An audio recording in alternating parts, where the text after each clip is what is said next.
আসসালামু আলাইকুম গাইস, সবাই কেমন আছো? আমি আল্লাহর রহমতে তোমাদের দোয়া অনেক ভালো আছি।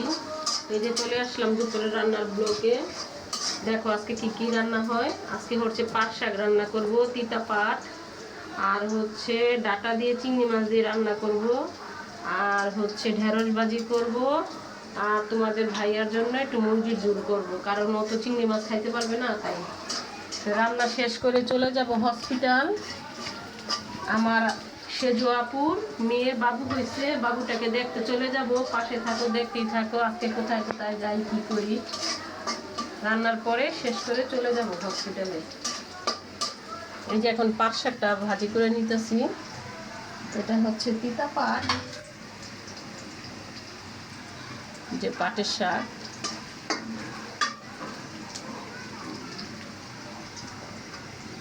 এই অবস্থা গ্যাসে রান্না কি যে করব। দেখো শিকগুলা উপর করে দিছি, জানি চুলায় তাপটা লাগে। এত ভয়াবহ অবস্থা গ্যাসের।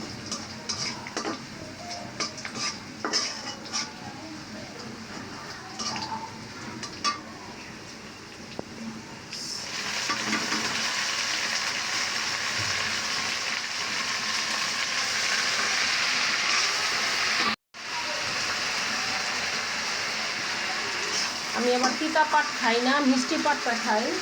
আজকে তিতাটা আনছি কারণ ডায়াবেটিসের জন্য তিতাটা অনেক ভালো।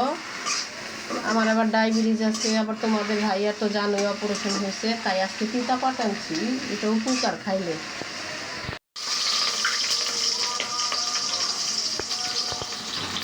ডাটা রান্না করতেছি চিংড়ি মাছ দিয়ে।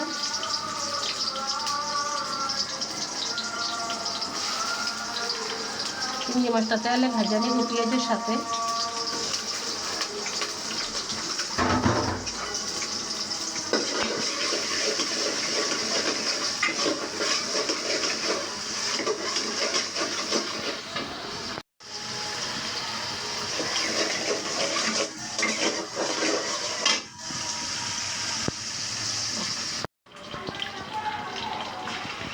ভাজা হয়ে গেছে মাছগুলা, দিয়ে দিলাম আদা রসুন,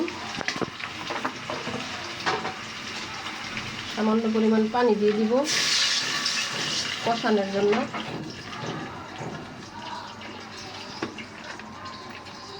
দিয়ে দিব মরিচ,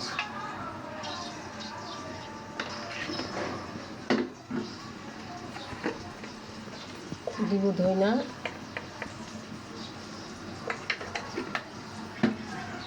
দিয়ে দিব একটু হলুদের গুঁড়া,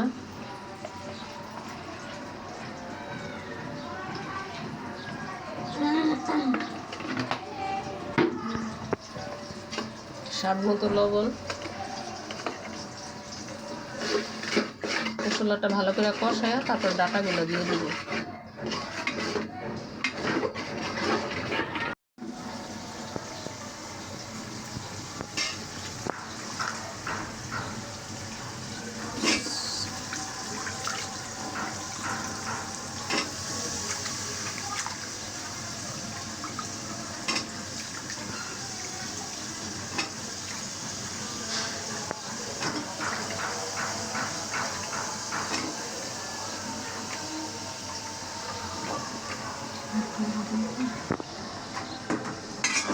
ডাটা দিয়ে দিলাম।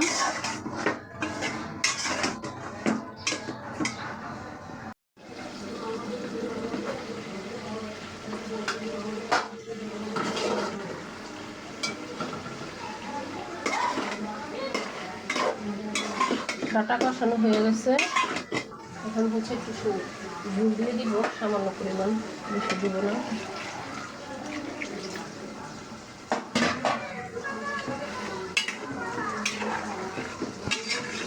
আর এই চুলায় হচ্ছে মুরগির মাংস রান্না করতেছি।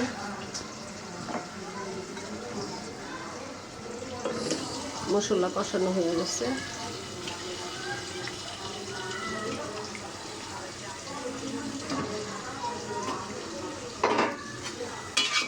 এটা হচ্ছে সোনালী মুরগি।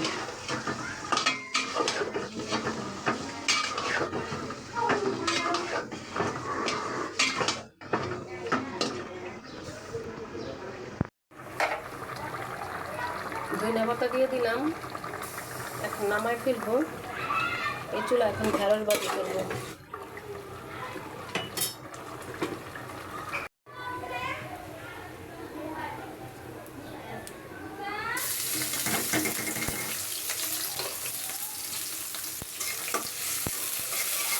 ঢেঁড়স ভাজি বসাইতেছি এখন। আর এই যে মুরগির মাংস তোমাদের ভাইয়ার জন্য এটা।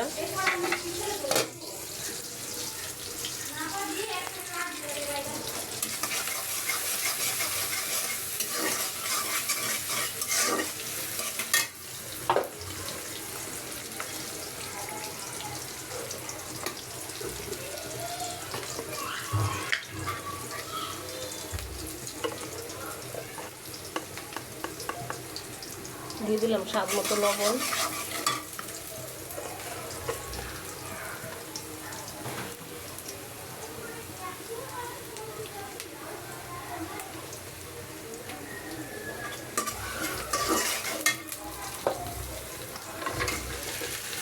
দিলাম ঢেঁড়সগুলো।